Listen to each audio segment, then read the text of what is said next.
হুয়াল্লাহু আহাদ আল্লাহুস সামাদ লাম ইয়ালিদ ওয়া লাম ইউলাদ ওয়া লাম ইয়াকুল লাহু কুফুয়ান আহাদ। আমার আল্লাহ এক, দ্বিতীয় আল্লাহর সাথে কিছু নাই, আল্লাহর কেউ নাই, আল্লাহ কারো থেকে হয় না, আল্লাহর থেকেও কেউ হয় না, আল্লাহর মতো কেউ নাই। আমার ভাইরা, ওটা এক আইটেম, একটাই কথা হলো আমার আল্লাহ।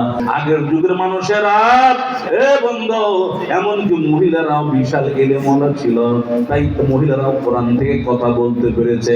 আজকে আমাদের হুজুরও কথা বলতে পারে না। আমার ভাইরা, বন্ধুরা, আমার কথা একটু বাইপাস, তাই আবার চলে গেলাম। এখানে নাম্বার 7 পর্যন্ত থাক।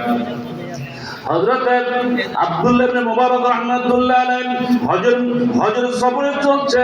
এবার চলতে দেখে এক বৃদ্ধা মহিলা মাজার পূজা বেকা বুড়ি দিয়ে লাঠি ভর দিয়া মরু রাস্তার মধ্যে দিয়ে বৃদ্ধা মহিলা চলছে।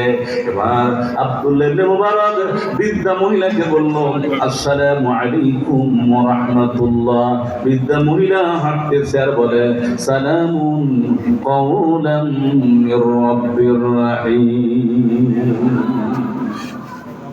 আব্দুল্লাহ ইবনে মুবারক চিন্তা করলো, আমি কইলাম বৃদ্ধা মহিলা বলল, কেমন হইল তো বটে, কিন্তু আমারটা মতো হইল না, আবার হইল পাশাপাশি। বিষয়টা কি? বলে, মাগো, আপনি কি রাস্তা হারিয়ে গেছেন?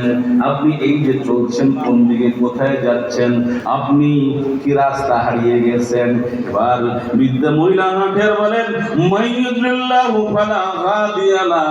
আব্দুল্লাহ ইবনে মুবারক, শুনো, কেউকে যদি আল্লাহ গোমরাহ করে দেয়, দুনিয়ার কেউ কাউরে পথ দেখাইতে পারে না।